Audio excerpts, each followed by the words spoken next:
안녕하세요. 좋은 아침입니다. 오늘은 사도행전 4장에서 6장까지입니다. 자, 어제 우리가 예수님의 승천을 지켜본 제자들, 그리고 성령이 임해서 이들이 세계 각 나라별로 방언을 하고 예수님의 그 권능이 제자들에게 임해서 딸 때부터 못 걷던 자를 예수의 이름으로 고친 일을 봤지 않습니까? 자, 오늘은 어제 그 내용과 연장선이에요. 베드로가 어제 막 일장 연설을 했지 않습니까? 이 일장 연설을 하고 있을 때 제사장들과 사두개인들이 온 거예요. 이들이 왜 왔냐? 지금 베드로는 예수님의 부활과 승천 그리고 다시 오실 예수님을 전하고 있으면서 회개하라고 말을 하고 있었죠. 자, 이 베드로의 설교에 여기저기서 막 믿습니다. 제가 회개합니다. 저도 회개합니다. 막 정말 예수 그리스도의 이름으로 회개합니다. 저에게도 성령으로 세례를 베풀어 주시옵소서. 막 난리도 아닌 거예요. 막 예수님이 아주 막 들썩들썩한 거죠. 자, 이에 믿는 자가 남자만 5천 명 가량이니까 막 여자들 아이들까지 하면 거의 2만 명이 넘는 사람들이 믿는 그런 대부흥이 일어났던 겁니다. 그러니까 자, 근데 이때 성전에는 누가 있습니까? 대제사장 그룹, 사두개인들. 근데 여러분, 이 사두개인들은 부활은 없다. 천사도 없다.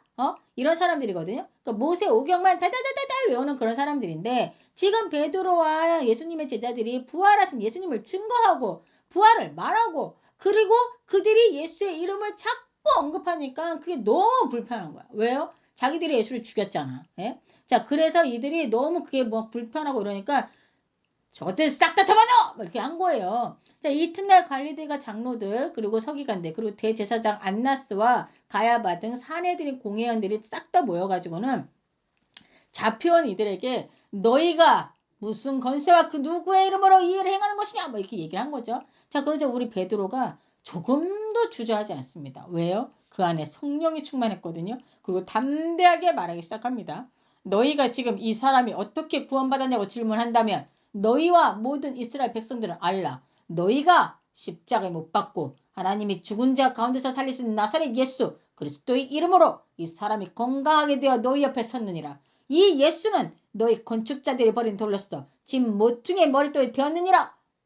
다른 이로서는 구원을 받을 수가 없나니 천하 사람 중에 구원을 받을 만한 다른 이름을 우리에게 주신 일이 없습니다. 라고 강하고 담대하게 얘기를 한 겁니다. 자, 이에 사내들인 공회들이 굉장히 당황을 했더라고요. 왜냐하면 지금 이들은 베드로와 요한이 아주 무식한 그 무식한 갈릴리 어부 정도로 알고 있었고 또 전에 예수라는 자와 함께 이렇게 쪼리쪼리 쫓아다녔던 그런 자들인 줄 알았는데 근데 지금 그들 옆에 병 나은 자가 같이 서 있고 그들은 쫄지도 않아. 굉장히 담대하게 그리고 논리적으로 힘있게 말하는 모습에 굉장히 깜짝 놀란 거예요. 자, 그러자 이들이 좀 충격을 받았나 봐요. 다시 들어가 자기네들끼리 다시 모여가지고 이거 이 사람들은 어쩌면 좋단 말이야. 막 그러면서 그럴 때 또 다른 사람이 그들이 저런 놀라운 표정을 보이는 것이 예루살렘에 사는 모든 사람에게 알려졌고 사실 이건 우리도 부인할 수 없는 사실임을 알지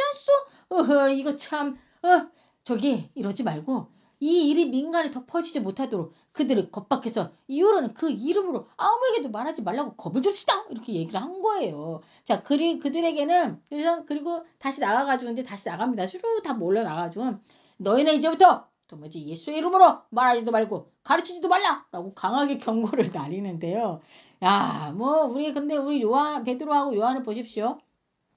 하나님 앞에서 너희의 이 말을 듣는 것이 하나님의 말씀을 듣는 것보다 옳은가 판단하라. 우리가 보고 들은 것을 말하지 않을 수가 없다. 라고 당당하게 말을 하는 거죠. 자, 베드로와 요한이 풀려나자 그들은 자기네 동료들에 가서 이 모든 일어난 일들을 이야기합니다. 보통은 이런 일을 겪으면 우리가 이런 일을 겪었으니 너희들도 조심하는 게 좋을 거야. 뭐 이렇게 얘기하는데 이들은 오히려 함께 모여서 기도하기를 힘쓰는데요. 뭐라고 기도하냐면 주여 그들의 위협을 굽어보시옵고 또 종들로 하여금 담대히 하나님의 말씀을 전하게 하여 주옵시오며 또한 손을 내밀어 병을 낫게 하옵시고 표적과 기사가 거룩한 종 예수의 이름으로 이루어지게 하옵소서라고 막 기도를 하는 겁니다. 자, 그러자 그때 그들이 모인 곳이 진동을 하고 그곳에 있던 모든 사람들이 다시 성령으로 충만해져서 하나님의 말씀을 더 힘있게 전했다라고 써 있는데요. 자, 이들은 교회 밖에서는 외부의 박해를 이겨내며 하나님의 말씀을 선포하고 다녔고 내부적으로는 믿는 사람들끼리 한마음 한뜻이 되어 자기 소유를 자기 것으로 여기지 않고 필요한 사람들에게 나누어 주면서 진짜 찐 사랑의 공동체가 되어가는 모습을 누가는 지금 기록하고 있어요. 특히 이름은 요셉인데 사도들이 그를 바나바라고 불렀다라고 하는 사람이 나오거든요. 이 바나바라는 별명은 위로의 아들이라는 뜻이에요. 그러니까 그가 사람들을 많이 섬기고 베풀었음을 보여주는 단적인 모습이지 않을까 싶은데요. 이 바나바는요, 여러분, 나중에 바울과 함께 전도여행을 다니기도 했었고, 바나바의 조카가 바로 마가복음의 저자 마가였거든요. 마가의 어머니인 마리아의 오빠였다고 하더라고요. 그러니까 나중에 바나바와 바울이 이 마가 때문에 아주 대판 싸우고 헤어지는 일도 생깁니다. 자, 그리고 바울이 처음 회심하고 제자들에게 소개시키는 사람도 사도 바울이 이제 처음 이제 바울이 이제 회심하고 제자들에게 이제 소개시켜주는 역할도 바로 이 바나바가 하거든요. 다른 제자들이 이 사울이 회심했다고는 하지만 도무지 믿을 수가 없는 거예요. 얼마나 열성적으로 예수를 믿는 사람들을 박했는지 알았기에 제자들은 선뜻 이 사울이라는 사람을 받아들이지 못했거든요.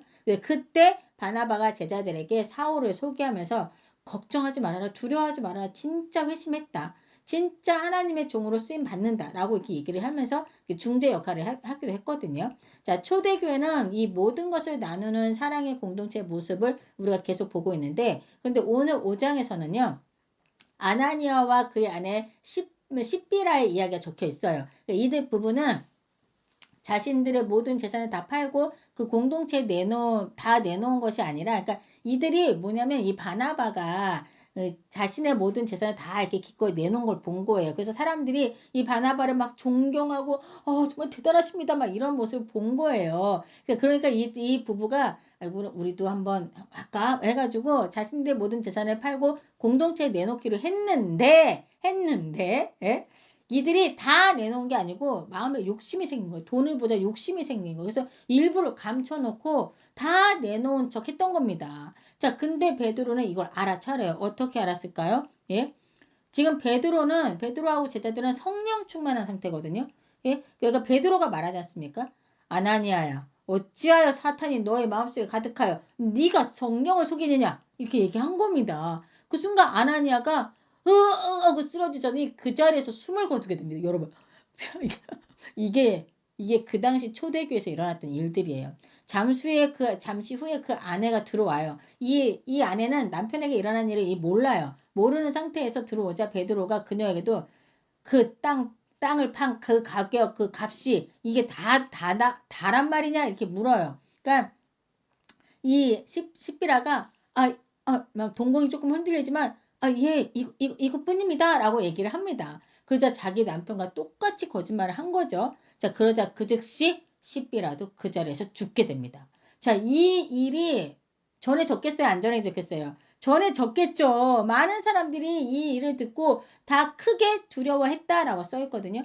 진짜 그랬을 것 같지 않습니까? 자, 그리고 그 중에는 흠칫 놀란 사람도 있었을 수도 있었겠다. 라는 생각도 들더라고요. 사실 지금 이 당시는 오순절 성령 감림 이후 3,000명에 이어서 이 5,000명 이상의 예수를 믿기 시작하면서 예루살렘 안에서 새로운 신앙 공동체가 형성되고 있던 그런 때였거든요. 사람들은 그들의 나눔, 또 사랑, 기적을 보고 감동을 했었고, 또 근데 이때 아나니아와 십비라 사건이 또 일어난 거예요. 그러니까 이거는 외부의 박해보다 먼저 내부의 위선이 문제로 드러난 모습을 보여준 건데요. 하나님께서는 그 교회의 정체성이 세워지는 이 초기에 이런 이중성을 허용하지 않으셨던 겁니다. 한마디로 성령의 공동체는 세상과 싸우기 전에 먼저 자기 안에 거짓과 싸워야 한다라는 걸 누가는 보여주고자 이 내용을 기록한 것이 아닌가 싶은 생각이 드는데요. 아나니아와 십비라 사건 직후 사도들이 표적과 기사를 많이 행하자 제사장들이 이를 시기하여 다시 이들을 감옥에 가둡니다. 자, 그런데 그 밤에 주의 사자가 옥문을 열고 그들을 꺼내며 말하기를 가서 성전에서 이 생명의 말씀을 전하라 라고 얘기를 합니다. 자, 그러자 그들이 듣고 다음날 아침 아무 일도 없었던 듯이 감옥에 갇힐 때가 지금 풀려난 거거든요. 그것도 천사에 의해서. 그러면 숨어야 되잖아. 숨지 않아. 천사가 말한 대로 그 다음날 아침 또 잡히더라도 아무 일 없었던 듯이 성전에 가서 또 복음을 전하기 시작한 거예요. 자, 그리고 대제사장들은 아침이 돼서 경비병들에게 그놈들을 끌고 와라! 라고 명령을 한 거죠. 아무것도 모르고. 자, 경비병들이 감옥에 가니까 아무도 없어. 문은 활짝 열려 있고 난리가 났죠. 자, 경비병들은 서로 이게 아니 이게 어찌되니까 자네가 그래서 누가 미쳤어? 누굴 죽이려고 작정했어 이 사람이 진짜 막 우선 됐고 우리 보고하러 갑세 하면서 막 이 사람들이 이 사실을 대제사장들에게 보고를 하러 갑니다. 자, 그러자 한 사람이 와서 그들이 저기요 성전에서 이 사람들이 백성들을 가르치고 있습니다 라고 전한 거예요. 자, 그러자 종교 지도자들이 다시 잡아오라고 했겠죠. 자, 이 경비병들이 잡으러 갑니다. 잡으러 가는데 지금 도저히 이 사람들을 잡을 수가 없는 거예요. 왜냐하면 사람들에게 둘러싸여서 지금 이 사람들이 둘러싸인 이 많은 무리들이 그 사람들을 지금 예수님의 제자들을 찬양하고 환호하고 있는데 어떻게 그 속을 뚫고 들어가서 이리 와라! 하면서 막 강제로 잡아갈 수가 있겠어요. 그랬다가는 이 많은 무리들에게 막 밟혀 죽거나 막 돌에 맞아 죽을 판인 거예요. 그러니까 이들이 너무 무서운 거야. 이들이 너무 무섭고 두려워서 조심히 잠깐만요. 잠깐만요. 좀 들어가겠습니다. 그래서 이 무리를 통과해서 저기 이 사람들이 원래 저기 옥에 가둬져 있던 사람들이라 저희가 좀 먼저 데려가야 하니까 조금만 좀 양해 바랍니다. 하면서 막 이렇게 데려간 거예요. 가까스로 데리고 온 겁니다. 자, 사내들인 공회에서는 이들을 보고 우리가 이 이름으로 사람을 가르치지 말고 언급 자체를 하지 말라고 하지 않았느냐? 너희가 이 가르침을 예루살렘에 가득하게 하니 너희가 지금 이 사람의 피를 우리에게 돌리러 가는 거냐? 라고 막 소리친 거예요. 자, 근데 우리 베드로와 제자들 뭐라고 그러냐? 꿈쩍도 안 해. 사람보다 하나님께 순종하는 것이 마땅하니라 이렇게 얘기를 합니다. 너희가 나무에 달아 죽인 예수를 우리 조상의 하나님이 살리셨고 이스라엘에게 회개함과 죄사함을 주시려고 그를 오른손으로 높이사 임금과 구주로 삼으셨느니라 우리가 이 일의 증인이다 라고 말한 겁니다. 그러자 그들이 듣고 완전히 뚜껑이 열린 거죠. 자꾸 거슬리는 거야. 자꾸 거슬리게 그 예수라는 이름을 말하니까 너무 불편한 거죠. 그리고 또 이들이 뭐라고 했어요? 지금 제자들이 자기네 보고 죽였다라고 얘기했잖아요. 그러니까 마음이 너무 불편한 거야. 이게 사실이거든. 사실인데 듣기 싫은 거야. 이 사실을. 이 사실을 듣기 싫은 거죠. 자, 그래서 이들이 이 제자들을 죽이려 들었던 겁니다. 자, 그러자 가말리엘이라는 바리새인이 이 종교 지도자들에게 너희는 이 사람들에게 상관하지 말고 내버려 둬라. 만약 이 사상과 행위가 사람으로부터 났다면 그리 오래가지 않아 무너질 것이지만 만약 이게 진짜로 하나님께로부터 난 거라면 너희가 그들을 절대로 무너뜨릴 수 없고 도리어 하나님을 대적하는 자가 될까노라 라고 얘기를 한 겁니다. 그러니까 그들이 이 말을 듣고 납득을 합니다. 예? 자, 그래서 그들이 죽이지는 않고 채찍질만 해서 놓아주는데 놓아줄 때에도 다시는 이 이름으로 아무것도 전하지 말라고 막 경고를 하는 거죠. 자, 그런데 제자들이 예수의 이름으로 이렇게 핍박을 받는 것을 기뻐했다라고 써 있습니다. 여러분. 한마디로 영광스럽게 생각했던 건데요. 그리고 날마다 어디서든지 예수는 그리스도임을 가르치고 전도하기를 그치지 않았다라고 기록하고 있습니다. 자, 오순절 성령 강림 이후 믿는 사람들이 폭발적으로 늘어났어요. 남자만 5천 명이 넘고 그 가족들까지 합치면 수만 명의 규모의 그 공동체가 된 건데요. 이건 단순히 한 교회가 아니라 거의 하나의 작은 사회가 된 상태거든요. 자, 이렇게 커진 교회 안에 여러분 문제가 생겼을까요? 안 생겼을까요? 예? 사람이 이렇게 많으면 어쨌든 문제가 생기게 되어 있어요. 자, 사도들은 말씀과 기도에 전념하고 있었지만 날마다 구제, 즉 음식, 돈, 생활 필수품을 나누는 일은 너무너무 많아졌던 거죠. 자, 근데 먼저 이 당시 상황을 좀 알아야 돼, 우리가. 자, 당시 예루살렘 초대교회에는 두 부류의 유대인 신자들이 있었거든요. 히브리파 유대인이 있었고요. 이게 뭐죠? 이게 약간 정석이죠, 정석. 히브리파 유대인 그리고 헬라파 유대인이 있었는데 헬라파 유대인들은 그 디아스포라 출신들로 해외에서 흩어져 살던 그러니까 한마디로 외국물을 먹은 그래서 문화적으로 그리스 영향을 받았고 헬라어를 사용하는 그런 사람들이었던 거예요. 그러니까 히브리파 사람들은 자신들이 원조 유대인이라고 생각하는 그 팔레스타인 본토 출신 히브리어를 사용했고 자, 그러다 보니까 이 사람들 사이에 뭔가 오해가 있었던 거죠. 그러니까 언어가 약간 다른 두 개의 언어를 사용하는 사람들이 모여서 있다 보니까 뭔가 오해가 있었던 거예요. 6장 1절을 보시면 그때에 제자가 더 많아졌는데 헬라파 유대인들이 자기의 가부들이 매일의 구제에 빠짐으로 히브리파 사람을 원망하니 라고 써 있거든요. 그러니까 이거는 한마디로 당시 초대교회가 엄청나게 빠르게 성장 중이다 보니까 행정 시스템이나 이런 게 뭐가 준비가 되어 있겠어요. 하나도 준비가 안 돼 있지. 그러니까 그러다 보니까 놓치는 부분도 많았겠죠. 인정해야 됩니다. 그렇죠? 자, 그러다 보니까 헬라어를 쓰는 이들의 요청이 잘 전달이 안 됐거나 누락이 되었던 거예요. 그래서 헬라파 유대인들의 가부들이 도움을 받아야 하는데 그 도움을 받아야 하는 그 구제에서 빠졌던 거죠. 그러니까 히브리파 사람들을 원망했던 거예요. 히브리파 과부들은 막 도움받아서 참 다 도와주면서 헬라파 유대인들의 과부들은 도움을 못 받았으니까 좀 왠지 뭔가 파가 갈리는 그런 느낌이 들고 막 이랬던 거죠. 그래서 원망을 했던 거예요.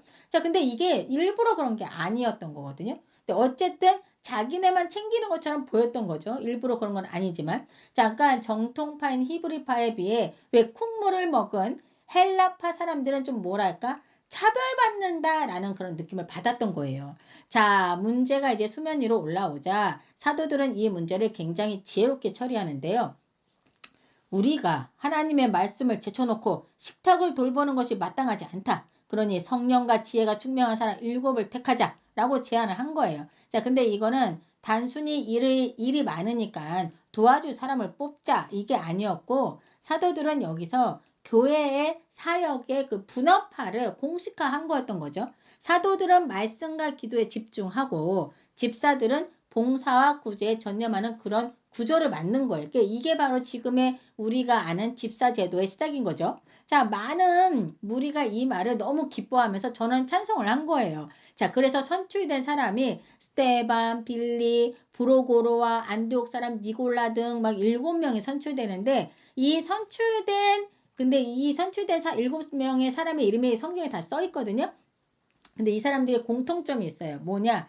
다 히브리파 사람이 아니라 다 공통적으로 헬라파 유대인들이었던 겁니다. 자, 그걸 말하고 싶어서 누가는 이름을 다 나열해서 보여준 거예요. 헬라파 신자들의 불만을 공정하게 해결하기 위한 배려였던 거죠, 여러분. 너무 지롭지 않습니까? 예? 이 중에서도 가장 눈에 띄는 인물이 있었으니 그가 바로 스데반 집사였는데요. 이 사람에 대해 누가는 믿음과 성령이 충만한 사람으로 소개하고 있고 이후 7장에서 첫 번째 순교자가 된 거죠.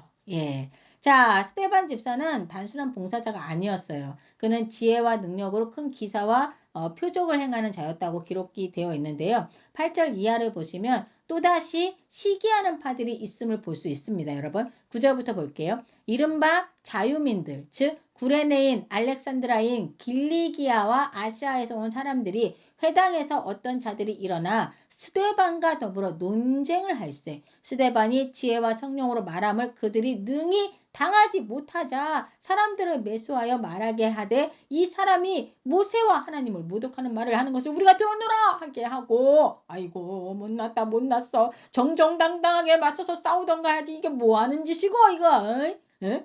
자, 지금 스데반 집사와 논쟁에서 율법을 모독했다라고 고발한 자들이 누군지 아세요? 스데반 집사와 같은 헬라파 유대인들이었거든요. 그러니까 진짜 같은 문화권, 같은 언어, 같은 뿌리인데 믿음의 방향이 다르다는 이유와 스데반이 말하는 걸 자기들이 당연하지 못하자 이 비열한 방법을 동원해서 스데반을 죽이고자 했던 겁니다. 이게 이제 내일 보실 7장에서 스데반의 첫 순교의 시작으로 이제 박해의 서막이 이제 열리게 되는 거죠. 예. 자, 오늘 보신 사도행전 4장에서 6장은 교회가 하나님의 숨결로 살아 움직이기 시작하는 그런 내용을 담고 있는데요. 두려움 속에서도 담대하게 말했고 거짓 속에서도 빛을 지켰으며 갈등 속에서는 서로를 세워나간 모습을 우리가 봤지 않습니까? 누가는 우리에게 이렇게 시작된 교회인데 그쵸? 너희 안의 교회는 지금 어떤 모습이냐? 라고 묻고 있는 것 같지 않습니까? 오늘 우리가 각자가 속해 있는 교회 공동체 안에서 나는 어떠한 역할을 하고 있으며 서로를 세워주는 역할을 하고 있고 하나님의 진리의 말씀을 담대히 말하고 있는가를 되돌아보는 그런 시간을 가지면 좋겠다라는 생각이 들었습니다. 이 시간 함께 기도하고 마치도록 할게요. 하나님 감사합니다. 초대교회 모습 속에서 지금의 우리의 모습을 되돌아보게 하시며 감사를 드립니다. 더불어 초대교회 사람들의 모습이 여러 많은 사람들에게 감동을 주고 칭송을 받았다는 말은 저희들로 하여금 다시 한번 회개하게 하는 모습이 아닌가 싶습니다. 우리는 지금 하나님을 믿는다고 하면서 세상에서 어떤 영향을 주고 있는가에 대해 돌아보게 하시며 감사를 드리며 하나님의 이름을 영광되게 하는 저희들이 되길 원합니다. 하루하루를 감사함과 섬김으로 살아가는 저희가 되도록 성령님께서 함께하여 주옵소서. 이 모든 말씀 우리 주 예수 그리스도 이름으로 기도드립니다. 아멘.